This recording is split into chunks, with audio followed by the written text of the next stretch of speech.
Well, welcome viewers, Dr. JWA. They're at it again, Big Pharma. They've gone, okay, we'll bypass the humans. They're onto us at the moment after the COVID vaccine deception. What I want to ask today is this a criminal precedent? The COVID vaccines were never about health, it was about profit. That's come out now. But who's authorising the vaccination of the wildlife? Who the hell thinks they've got the right to go after wildlife with these vaccines? You've got to understand this will be another multi-trillion-dollar profit scheme. Before Australia accepts mass wildlife vaccination as merely another disease control measure, one question must come first. What gives government regulators and pharmaceutical authorities the right to introduce a biological intervention into an open ecosystem when the long-term ecological and genetic consequences across the interconnected wildlife populations are not yet fully known? Here we go again. Big Pharma just imposing itself for profit, not on the humanity this time, but on the whole wildlife species. COVID created the precedent for why this question cannot simply be dismissed.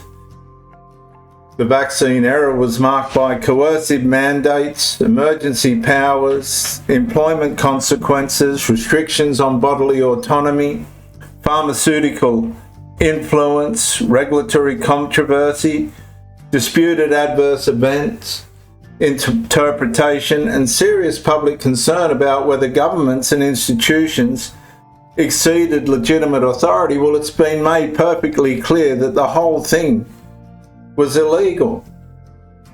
Some defend those measures as necessary public health responses, but even their defence has now been proven to be unauthenticated. Others argue that aspects of that period represented profound ethical, civil and potentially legal failures, and it did. Complete legal failures. People lost their jobs and consequently lost their houses and all this other stuff without any compensation. And now that it's all come out that the COVID vaccines were never about health, nobody's taken accountability and nobody is redressing and compensating the people for what they suffered. That unresolved history now matters because the intervention is moving beyond humanity. They're now going after the wildlife. Big Pharma is going to intrude into the ecosystem of the wildlife habitat. And once injected into free-ranging animals, the intervention no longer exists inside controlled clinical boundaries. The vaccinated animal returns to the ecosystem. It feeds, it produces, it reproduces, it sheds biological material, it becomes prey, it consumes other organisms, its offspring enter the population, its remains are consumed or decomposed, its biological existence intersects with predators, scavengers, microorganisms, waterways and multiple trophic levels. One of the things that I'd like you to remember, viewers, when they bunged on this authoritarianism impact of the vaccine on humans, was shredding. People were shredding the vaccine out of the pores of their skin. There is currently no evidence establishing that vaccination is contaminating Australia's food chain or causing genetic damage throughout wildlife populations because it's never been tested before. So at this stage there's no evidence, but like COVID, give it a year or two and we'll start seeing the impacts. And that's precisely why long-term ecological, reproductive, immunological and genomic surveillance must precede any assumption of safety. In other words, they haven't done any testing. They're just taking it upon themselves to put out mass volumes of the vaccine to get, guess what? Mass volumes of profit. And you'll be paying for it because the government won't. So,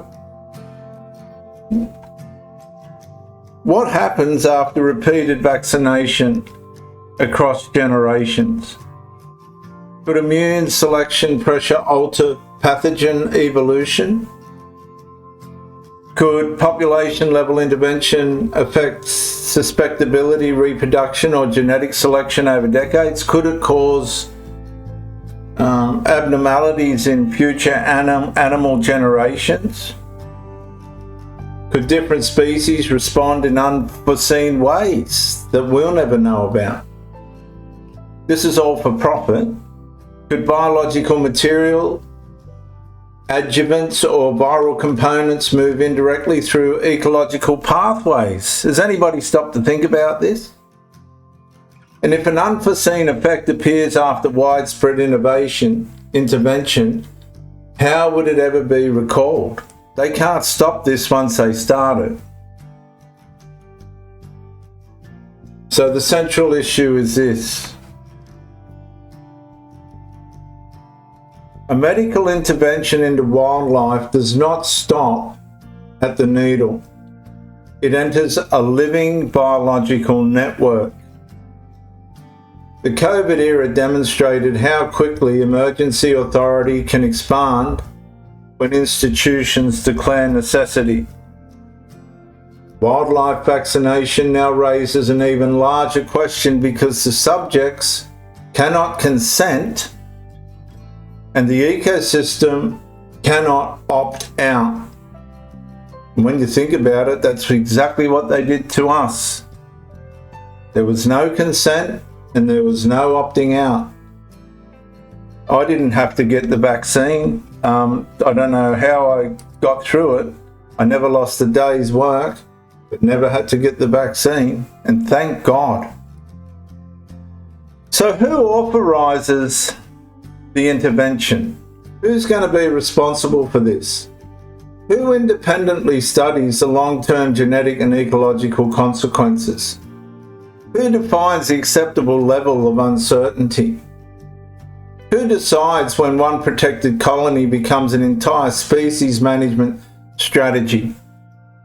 And who bears responsibility if an intervention intended to protect wildlife ultimately changes the biological relationships it was supposed to preserve? No one's going to be responsible for this. Just like nobody's been responsible or accountable for what they did to humanity during COVID. So viewers, the question is no longer simply whether government can vaccinate wildlife. Obviously, the government's going to do whatever it wants. The question is whether any institution possesses sufficient knowledge, authority and accountability to induce large-scale biological intervention into an interconnected food chain when its multi-generational, ecological and genetic consequences remain incompletely understood. Nobody knows what the consequences of this will be. Just like nobody knew what they were doing during COVID. It was all about big money. Big money. I really want you to take this on board. Share this video. Let's bring some light to this. It's all a big hoax. It's Big Pharma going for the money again. They're going to go, okay, we're busted by the humans, but the poor old innocent animals, let's just stick as much of this into them as we can. Please share this video. I know many of you are into animals and things. Share this video. It might be the only one out there at the moment.